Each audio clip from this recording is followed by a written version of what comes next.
Joining me now on the news to look at the latest development in Kenya is African Affairs Analyst Dr. David Matsanga. David, good to see you and thanks for your time. The full hearing of the presidential election petition challenging the outcome of the August 9 presidential poll results kicked off earlier today. Tell us, if you will, your impression of today's proceedings. First of all, good evening, viewers across the continent and across the planet, those watching us from all parts of the world. Today's prostitution petitioners took a stage and managed to put brick by brick what has been missing and what we have been hearing in the corridors of our houses and corridors of our hotels and even on TV.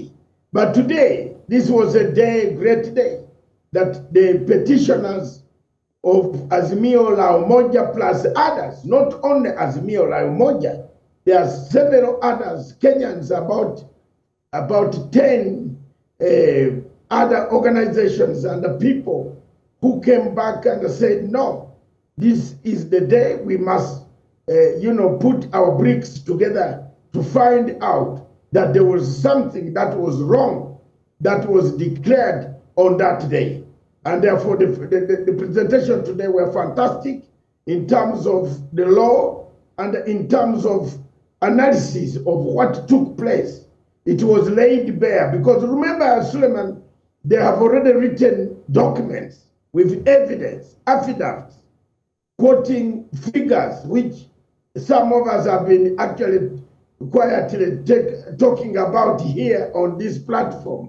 So today was a day for an oral summary of what is supposed to be found.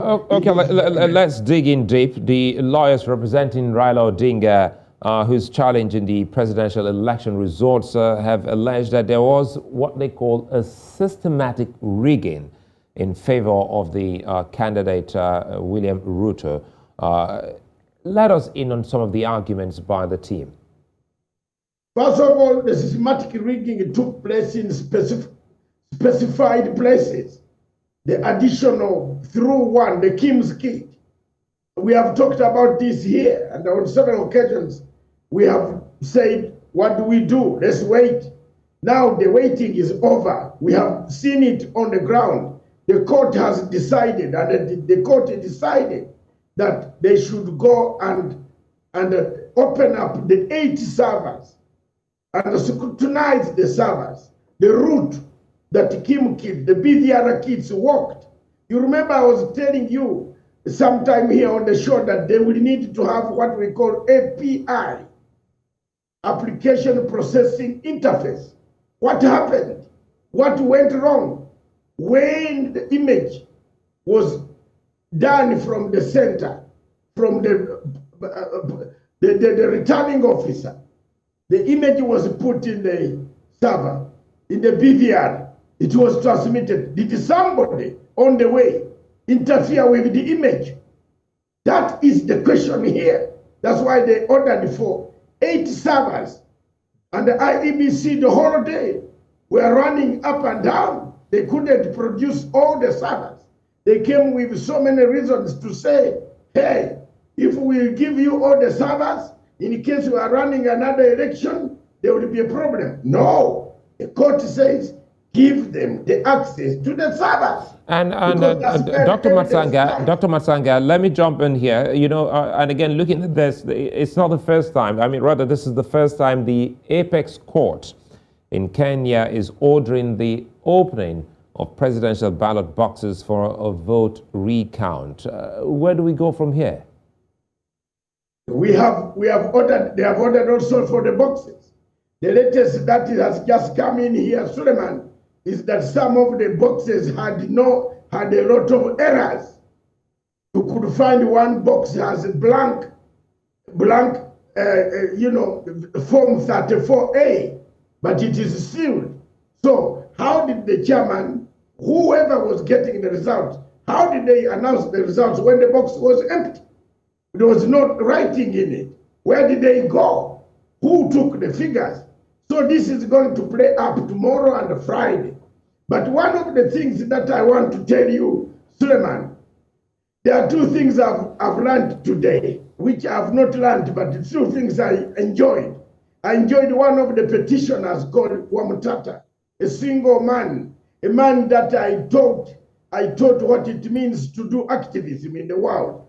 Wamutata brought in two things, quantitative and qualitative. I want to tell you and your viewers that qualitative and quantitative is the determination of this case. When Wamutata's quantitative is for the voter. And another part of what the other commissioners are saying is qualitative. The quantitative part is the vote of the voter. What happened to the vote? Well, while that question is being asked, quickly here before I let you go, one of the fears surrounding the poll is the threat of violence. Africans and Kenyans haven't actually forgotten what happened in 2017. How real is this threat? I think the Kenyans are not going to fight anymore. Suleiman, the Kenyans have learned one lesson, that it is not worth it to fight. But what might happen is there is a very serious apprehension. You saw somebody from Kisumu, whom we have just put on there. They want justice. One of the things that can heal them is to give a proper election, an election without chaos. Here is a man who was given under Article 138, Suleiman. He was given he knows the Article 138. He went and gazetted himself alone. Yet he has commissioners. So here is Article 138 violated. And that is the courts cannot watch that once the returning officer has put that form and sent it to you, you must college it with others.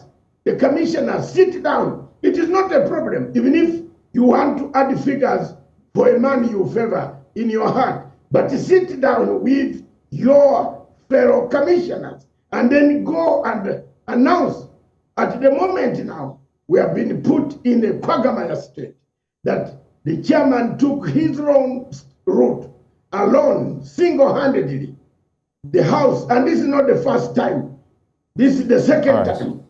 The third time, the four commissioners also ran away. Why is it that four commissioners all the time go away? Suleiman, those are the questions the court will solve in the days to come. And we watch the space. Dr. David Matsanga, many thanks for your time.